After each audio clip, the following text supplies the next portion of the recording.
Bonjour à tous, salut mes chers élèves, je me présente, je suis Mourad Rakrouki, enseignant de mathématiques au lycée pilote de Béja.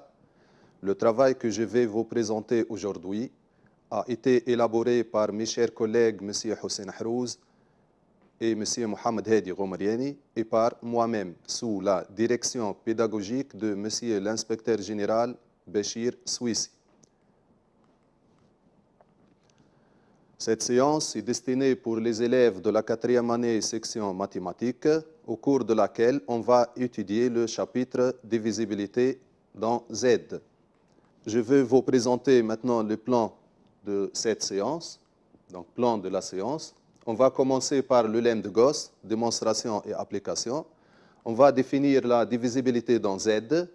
On va définir la relation de congruence et énoncer ses propriétés. On va parler de théorème de Fermat, démonstration et application, et on finira par un exercice. Je commence par le lemme de Gauss. Donc, étant donné trois entiers naturels non nuls A, B et C, si A divise B fois C, et si A et B sont premiers entre eux, alors A divise C. Donc, si A divise le produit B fois C, et si le PGCD de A et B égale à 1, alors A divise C. Conséquence, soit A et B deux entiers naturels et P un nombre premier qui divise le produit A fois B. Si P ne divise pas A, alors P divise B. Donc P premier ne divise pas A, alors P est premier avec A. Et comme P divise le produit A fois B, alors P divise B, conséquence de lemme de Gauss. Passons maintenant à la démonstration de lemme de Gauss. Donc, on a A divise B fois C, par hypothèse, et on sait que A divise le produit A fois C, alors A divise l'aire PGCD. Rappelons une propriété.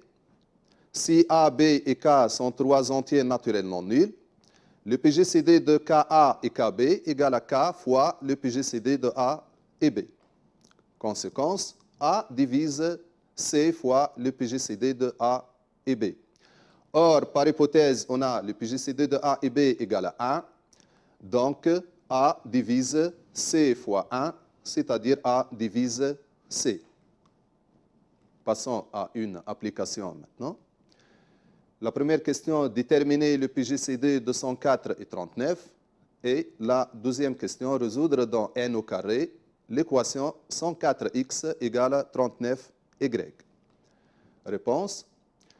Pour la première question, on va utiliser l'algorithme d'Euclide pour déterminer le PGCD de 104 et 39. Donc l'algorithme d'Euclide consiste à effectuer la division euclidienne de 104 par 39. Donc, on a 104 égale 39 fois 2 plus 26. Ensuite, on divise 39 par 26. Donc, 39 égale 26 fois 1 plus 13. Ensuite, on divise 26 par 13. Donc, 26 égale 13 fois 2 plus 0. L'algorithme s'arrête. Et le PGCD, c'est le dernier reste non nul, c'est-à-dire 13. Donc, le PGCD de 104 et 39 égale 13. Passons à la deuxième question. L'équation 104x égale à 39y.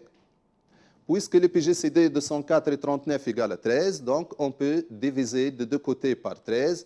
Et donc l'égalité est équivalente à 8x égale à 3y. C'est-à-dire 3 divise 8x. Puisque 8 et 3 sont premiers entre eux, d'après le lemme de Gauss, 3 divise x. Donc, il existe un entier naturel k tel que x égale 3 fois k. Maintenant, pour déterminer y, on a le x égale 3 fois k. Donc, il suffit de remplacer x par 3k dans l'égalité 8x égale à 3y. Ce qui nous donne que 8 fois 3k égale à 3y. Simplification par 3, d'où y égale à 8 fois k. Donc, on a procédé par une implication, et c'est le lemme de Gauss qui assure un seul sens. Donc, on doit montrer la réciproquement. On a 104x égale à 39y. Donc 104 fois 3k, x égale à 3k, égale à 312k. Et 39 fois y qui est égal à 8k égale à 312k aussi. Alors, x, y, ou bien le couple x, y, vérifie l'équation. Et par suite, S dans n au carré égale l'ensemble des couples 3k, 8k avec k, un entier naturel. Passons maintenant à la division euclidienne dans Z. Définition. Soit A et B deux entiers tels que B non nul, on appelle quotient de A par B l'entier Q défini de la manière suivante. Q est le plus grand entier inférieur ou égal à A sur B si B est strictement positif. Q est le plus petit entier supérieur ou égal à A sur B si B est strictement négatif. Une autre définition, soit A et B deux entiers avec B non nul, on appelle reste de A par B l'entier R tel que R égale à A moins B fois Q, où Q est le quotient de A par B. Théorème. Pour tout entier A et tout entier B non nul, il existe un couple unique d'entiers QR tel que A égale à B fois Q plus R, avec R supérieur ou égal à 0, strictement inférieur à valeur absolue de B. Conséquence, R appartient à l'ensemble 0, 1, 2 jusqu'à valeur absolue de B moins 1, car R est strictement inférieur à valeur absolue de B. Donc, il est inférieur ou égal à valeur absolue de B moins 1. Une application. Effectuer la division euclidienne de A par B dans chacun des cas suivants. Premier cas, on donne A égale à 350 et B égale à 43. Deuxième cas, A égale 739 et B égale à moins 60. Réponse. Donc, pour déterminer le quotient, on a 350 sur 43, y compris entre 8 et 9. Puisque B, qui est égal à 43, est strictement positif, alors le quotient Q est le plus grand entier inférieur ou égal à A sur B, c'est-à-dire Q égale à 8. Et R égale à A moins B fois Q, c'est-à-dire 350 moins 43 fois 8, qui est égal à 6. Donc, 350 égale 43 fois 8 plus 6. Deuxième question. On a 739 sur moins 60, c'est le A sur B, y compris entre moins 13 et moins 12. Puisque B est strictement négatif, donc Q est le plus petit entier supérieur ou égal à A sur B, c'est-à-dire Q égale à moins 12, et R égale 739 moins 60 fois moins 12, qui est égal à 19. Alors, 739 égale à moins 60 fois moins 12 plus 19. Maintenant, congruence modulo N. Définition et notation. Soit N un entier naturel non nul, A et B deux entiers, on dit que A est congru à B modulo N, où A et B sont congrus modulo N, si A moins B est un multiple de N. On note A congru à B mod N. Cette relation de congruence vérifie un certain nombre de propriétés. Donc, propriétés, A, B, C et D, 4 entiers, et N, un entier naturel non nul. La première propriété, A est congru à A mod N. C'est clair, A moins A égale à 0, et 0 est un multiple de N. Deuxième propriété, si A est congru à B mod N, alors B congru à A mod N. Donc A moins B est un multiple de N, alors B moins A est aussi un multiple de N. C'est la symétrie de la relation. Troisième propriété, si A congru à B mod N et B congru à C mod N, alors A est congru à C mod N. C'est la transitivité de la relation. Quatrième propriété, si A congru à B mod N et C congru à D mod N, alors A plus C congrue à B plus D mod N. On peut additionner, on peut soustraire aussi. Et A fois C est congrue à B fois D mod N. Donc le produit membre à membre. Attention, en général, on ne peut pas diviser. Maintenant, si A est congru à B mod N, alors K fois A est congru à K fois B mod N pour tout entier K. Et A à la puissance M est congru à B à la puissance M mod N pour tout entier M strictement positif. Théorème et définition maintenant. Soit N un entier naturel non nul. Pour tout entier A, il existe un unique entier R appartient à l'ensemble 0, 1 jusqu'à N-1, tel que A est congru à R mod N. R est appelé le reste modulo N de A. Conséquence, soit N un entier naturel non nul, deux entiers sont congrus modulo N si et seulement si ils ont le même reste modulo N. Passons maintenant aux applications. Donc, la première application. Trouver le reste de la division euclidienne de 385 à la puissance 203 par 26. Donc, réponse. On a 385 égale à 26 fois 14 plus 21. C'est-à-dire 385 est congru à 21 mod 26. 21 moins 26 égale à moins 5. Donc, 385 est congru à moins 5 mod 26. Passons maintenant à la puissance 2. Donc, 385 au carré est congru à moins 5 au carré mod 26. Moins 5 au carré, c'est 25. Et 25, c'est congru donc à moins 1 mod 26. Passons maintenant à la puissance 101. 385 au carré à la puissance 101 est congru à moins 1 à la puissance 101 mod 26. Moins 1 à la puissance 101 égale à moins 1. Donc, congru à moins 1 mod 26. Or, on a 385 est congru à moins 5 mod 26. Multiplions donc membre à membre. On obtient 385 fois 385 à la puissance 202, congru à moins 1 fois moins 5 qui est égal à 5. Donc, congru à 5 mod 26. Alors, 385 à la puissance 203 est congru à 5 mod 26. 5 positif, inférieur strictement à 26, d'où le reste de la division euclidienne de 385 à la puissance 203 par 26 est égal à 5. Passons maintenant aux deuxième application. Déterminer, suivant les valeurs de l'entier naturel n, le reste de 7 à la puissance n modulo 10. Deuxième question.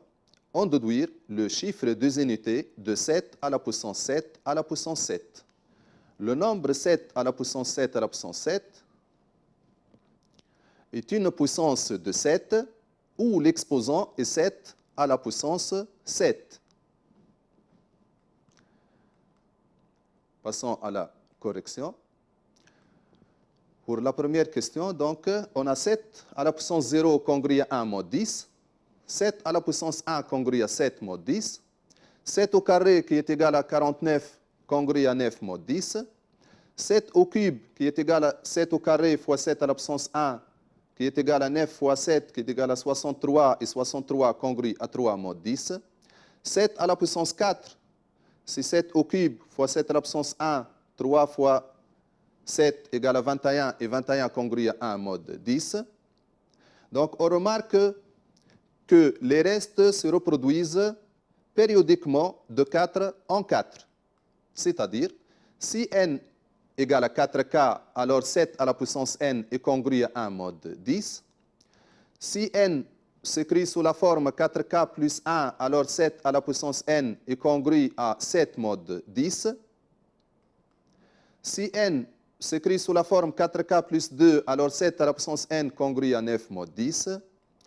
Et le dernier cas, si n égale à 4k plus 3, alors 7 à la puissance n congrue à 3 mode 10. Donc, les restes possibles de 7 à la puissance n modulo 10 suivant les valeurs de l'entier naturel n sont 1, 7, 9 et 3. Passons maintenant à la deuxième question. On déduire le chiffre des unités de 7 à la puissance 7 à la puissance 7. Donc, le nombre 7 à la puissance 7 à la puissance 7 est une puissance de 7 où l'exposant est 7 à la puissance 7. On a 7 à la puissance 7 égale à 823 543 qui est égal à 205 885 fois 4 plus 3 qui s'écrit sous la forme 4k plus 3 avec k égale 205 885.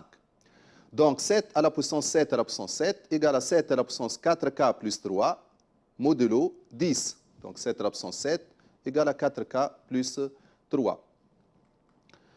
Mais 7 à la puissance 4k plus 3 mode 10 est congrue à 3 mode 10 d'après la première question. Alors, le chiffre des unités de 7 à la puissance 7 à la puissance 7 est égal à 3. Passons aux troisième application. Résoudre dans Z les équations suivantes. La première équation, x au cube moins x plus 2 congrue à 0 mode 4.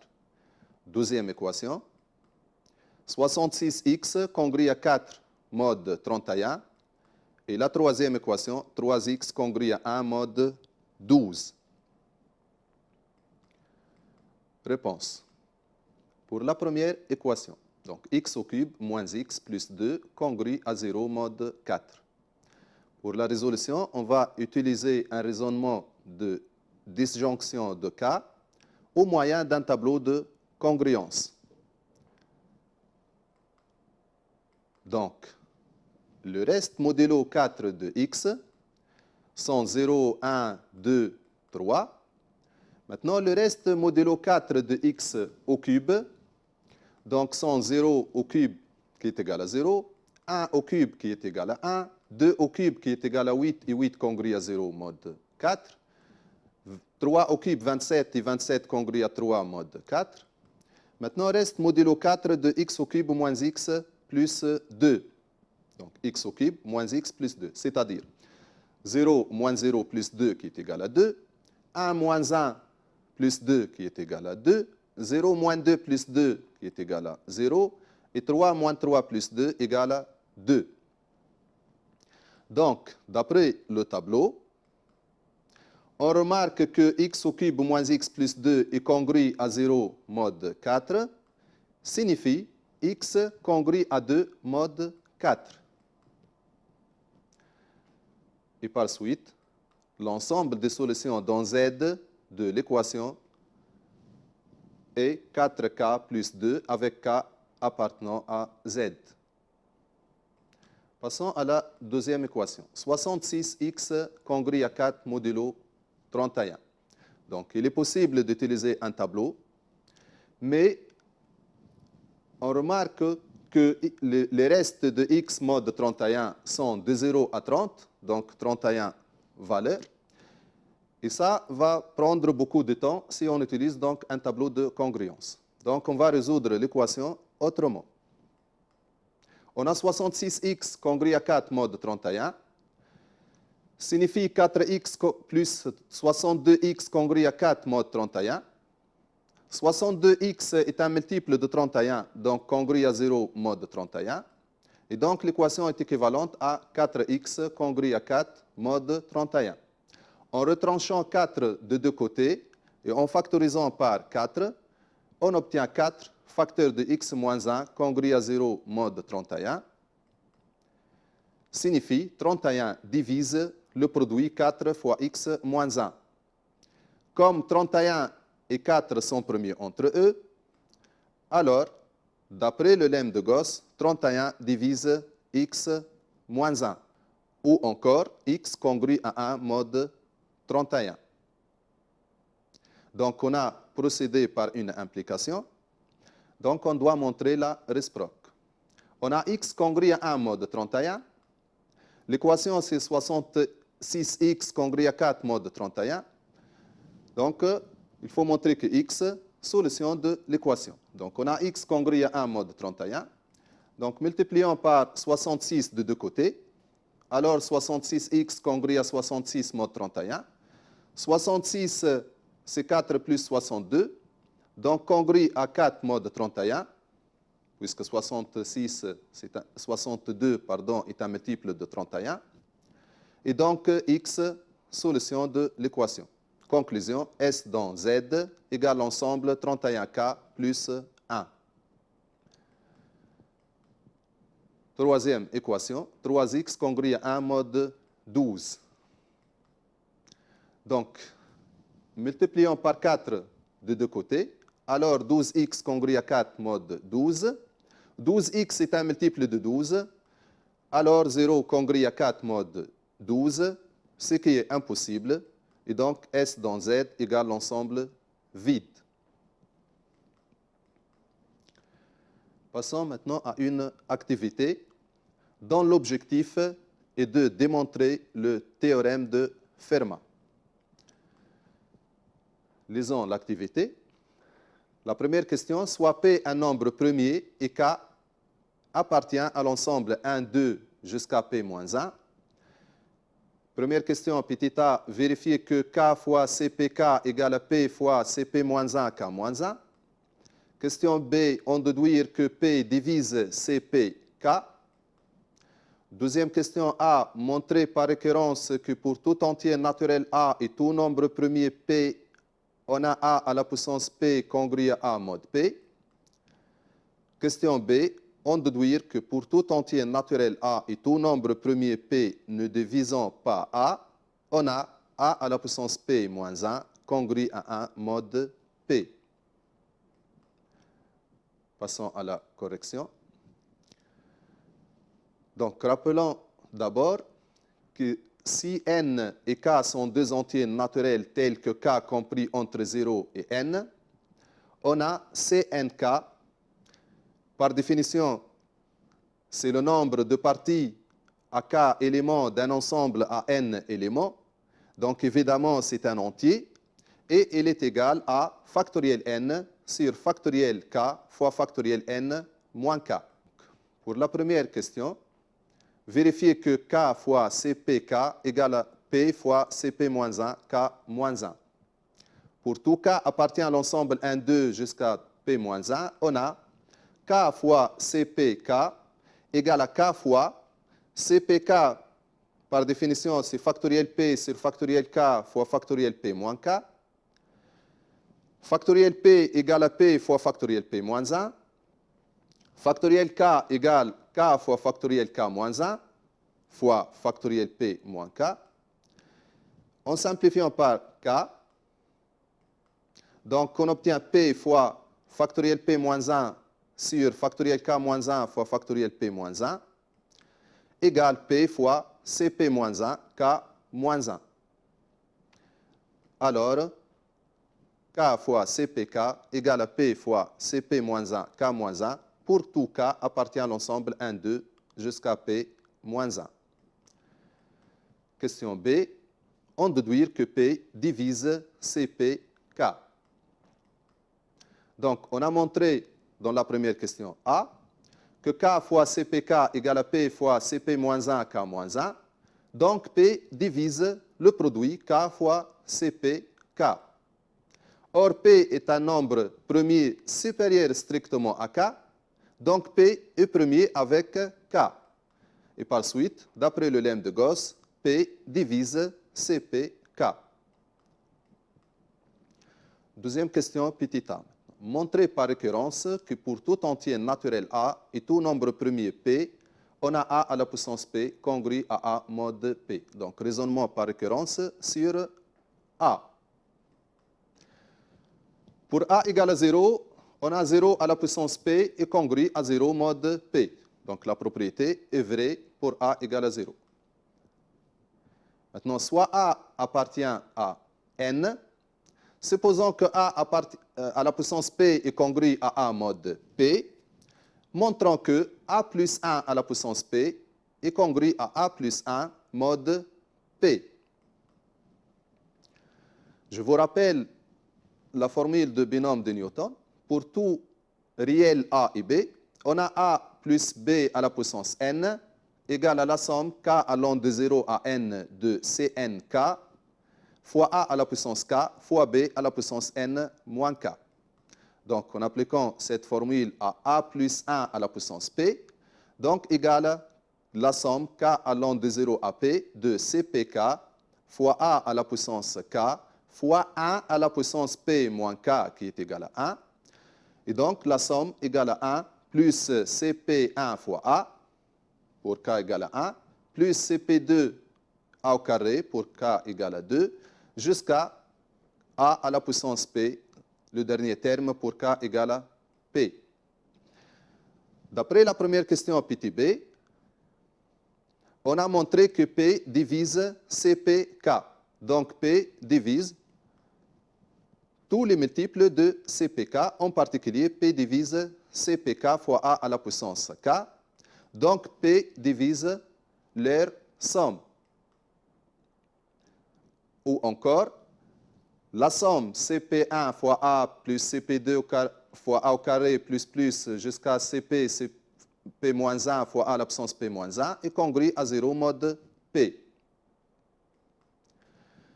Donc, en ajoutant 1 plus A à la puissance P de deux côtés, on obtient A plus 1 à la puissance P est congru à 1 plus A à la puissance P mode P. Comme A à la puissance P est congru à A mode P, c'est d'après l'hypothèse de récurrence, alors A plus 1 à la puissance P est congru à 1 plus A mode P. Conclusion. Pour tout entier naturel A et tout nombre premier P, on a A à la puissance P est congru à A mode P. Question B. On déduire que A à la puissance P moins 1 est congru à 1 mode P pour tout entier naturel A et tout nombre premier P ne divisant pas A. On a A à la puissance P congru à A mode P. Alors, A à la puissance P moins A est congru à 0 mode P. Donc, on factorise par A. Alors, A fois A à la puissance P moins 1 est congru à 0 mode P. Or, P est un nombre premier et ne divise pas A. Donc, P est premier avec A. Alors, d'après le lemme de Gauss, P divise A à la puissance P moins 1. Donc, A à la puissance P moins 1 est congru à 0 mode P. Ou encore, A à la puissance P moins 1 est congru à 1 mode P. Donc, on a démontré deux résultats très puissants dans l'arithmétique. Petit théorème de Fermat. Pour tout entier naturel A et tout nombre premier P, on a A à la puissance P est congru à A mode P. Théorème maintenant de Fermat. Pour tout entier naturel A et tout nombre premier P ne divisant pas A, on a A à la puissance P moins 1 congru à 1 mode P. Maintenant, application. La première question montrait que 281 est un nombre premier. Deuxième question, on déduire que 625 à la puissance 70 moins 1 est un multiple de 281. Solution. La première question montrait que 281 est un nombre premier. Donc, je vous rappelle qu'un entier naturel n strictement supérieur à 1 est composé si et seulement si il admet un diviseur premier inférieur ou égal à racine carrée de n. Autrement, pour montrer qu'un nombre est premier, il suffit de voir qu'il n'est pas divisible par aucun entier premier inférieur ou égal à sa racine carrée. Pour cela, on a la partie entière de la racine carrée de 281 égale à 16. 281 n'est pas divisible par 2, car son chiffre des unités est impair. N'est pas divisible par 3, car la somme de ces chiffres n'est pas un multiple de 3. 281 n'est pas divisible par 5, car son chiffre des unités est différent de 0 et différent de 5. N'est pas divisible par 7, car 281 égale à 7 fois 40 plus 1. Le reste est différent de 0. N'est pas divisible par 11 car 281 égale à 11 fois 25 plus 6. N'est pas divisible par 13 car 281 égale à 13 fois 21 plus 8. Donc, 281 est un nombre premier. Deuxième question. On a 625 qui est égal à 25 fois 25 égale à 5 à la puissance 4. Donc, 625 à la puissance 70 égale à 5 à la puissance 4 à la puissance 70, qui est égal à 5 à la puissance 280. Puisque 281 est un nombre premier et ne divise pas 5, alors, d'après le théorème de Fermat, 5 à la puissance 281 moins 1 est congru à 1 mode 281. C'est-à-dire 5 à la puissance 280 moins 1 est congru à 0 mode 281. 5 à la puissance 280 égale à 625 à la puissance 70. Alors, 625 à la puissance 70 moins 1 est congru à 0 mode 281. Et par suite, le nombre 625 à la puissance 70 moins 1 est divisible par 281. On passe à un exercice. Pour tout entier naturel non nul n, on considère le nombre Sn égale la somme k allant de 0 à n-1 de 10 à la puissance k. Première question, montrer que pour tout entier naturel non nul n, on a 9 fois Sn égale à 10 à la puissance n-1. Question 2, on considère dans Z l'équation E 10x congrue à 1 mode S 2021, soit x une solution de E. Question A, montrer que x congrue à 10 à la puissance 2020 mode S 2021. Question B, donner alors l'ensemble des solutions dans Z de l'équation E. Troisième question, petit a, montrer que pour tout nombre premier strictement supérieur à 5, on a SP-1 congru à 0 mode P. Et la dernière question, soit le nombre n égale 1, 1, 1, 30 fois, montrer que 31 divise n. La première question, montrer que pour tout entier naturel non nul n, on a 9 fois Sn égale à 10 à la puissance n moins 1. Donc, on a Sn égale la somme k allant de 0 à n moins 1 de 10 à la puissance k, qui est égal à 1 plus 10 au carré plus jusqu'à 10 à la puissance n moins 1. Donc, il est clair que Sn est la somme de n premiers termes consécutifs d'une suite géométrique de raison q égale à 10 et de premiers termes égale à 1. Donc, rappel, la somme S de n termes consécutifs d'une suite géométrique de raison Q différente de 1 et de premier terme A est égale à fois 1 moins Q à la puissance n sur 1 moins Q. C'est-à-dire S égale le premier terme fois 1 moins la raison à la puissance nombre de termes sur 1 moins la raison. Donc, appliquons cette formule à Sn. Alors, Sn égale à 1 moins 10 à la puissance n sur 1 moins 10, qui est égal à 10 à la puissance n moins 1 sur 9. Produit des extrêmes égale produit de moyens. Donc, 9 fois Sn égale à 10 à la puissance n moins 1. Deuxième question. On considère dans Z l'équation E 10x congrue à 1 mode S 2021. La question montrait que x est congru à 10 à la puissance 2020 mode S 2021. On a x solution de E, donc x vérifie l'équation, c'est-à-dire 10x congru à 1 mode S 2021. Multipliant les deux membres par 10 à la puissance 2020, alors 10 à la puissance 2021 fois x est congru à 10 à la puissance 2020 mode S 2021. Or, on a montré dans la première question que 9 fois Sn égale à 10 à la puissance n moins 1. Pour n égale 2021, 9 fois S 2021 égale à 10 à la puissance 2021 moins 1, c'est-à-dire 10 à la puissance 2021 égale à 1 plus 9 fois S 2021. Donc, on remplace 10 à la puissance 2021 par 1 plus 9 fois S 2021. On obtient 1 plus 9 fois S 2021 fois X égale 10 à la puissance 2020 mod S 2021. On développe. On obtient X plus 9 fois S 2021 fois X, congrue à 10 à la puissance 2020 mod S 2021. 9 fois S 2021 fois X est un multiple de S 2021, donc c'est congru à 0 mod S 2021. Alors X est congru à 10 à la puissance 2020 mod S 2021. Deuxième question B. Donnez alors l'ensemble des solutions dans Z de l'équation E. D'après la deuxième question petit a, on a montré que si X est solution de E, alors X congrue à 10 à la puissance 2020 mod S 2021. Maintenant, on va montrer la réciproque. On a l'équation E, c'est 10X congrue à 1 mod S 2021. Réciproquement.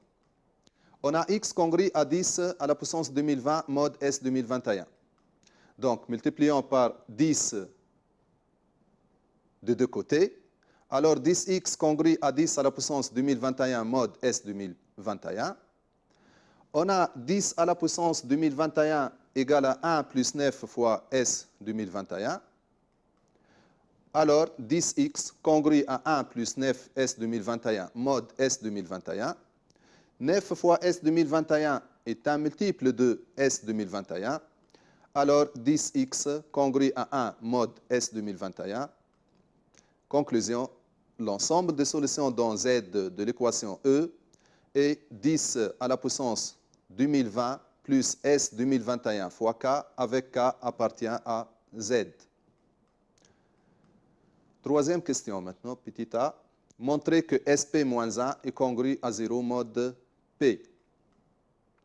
On a 9 fois SP-1 égale à 10 à la puissance P-1 moins 1. Pourquoi? Car 9 fois Sn, qui est égal à 10 à la puissance n moins 1, ça c'est d'après la première question. Pour n égale à p moins 1, alors 9 fois sp moins 1 égale à 10 à la puissance p moins 1 moins 1. Comme p est premier et supérieur strictement à 5, alors p ne divise pas 10. Et par suite, d'après le théorème de Fermat, 10 à la puissance p moins 1 est congru à 1 mod p. C'est-à-dire 10 à la puissance p moins 1 moins 1 congru à 0 mod p. Et 10 à la puissance p moins 1 moins 1 égale à 9 fois sp moins 1. Donc, 9 fois sp moins 1 congru à 0 mod p. Puisque p et 9 sont premiers entre eux, donc, d'après le lemme de Gauss, sp moins 1 est congru à 0 mod p. Question B. Soit le nombre n, formé par les chiffres 1, 1, 1, 1, 30 fois, montrer que 31 divise n. Le nombre n s'écrit dans la base décimale 1 plus 10 au carré, plus 10 à la puissance 29, qui est égal à S30, car Sn égale à 1 plus 10 au carré, plus jusqu'à 10 à la puissance n moins 1. Or, on a montré que si P est premier est strictement supérieur à 5, SP moins 1 congrue à 0 mod P. Comme 31 est un nombre premier, alors S31 moins 1 est congru à 0 mod 31. Ou encore, S30 congru à 0 mod 31. S30 égale à n, d'où n congru à 0 mod 31. Ainsi, 31 divise n. Merci pour votre attention. Je vous souhaite une bonne réussite.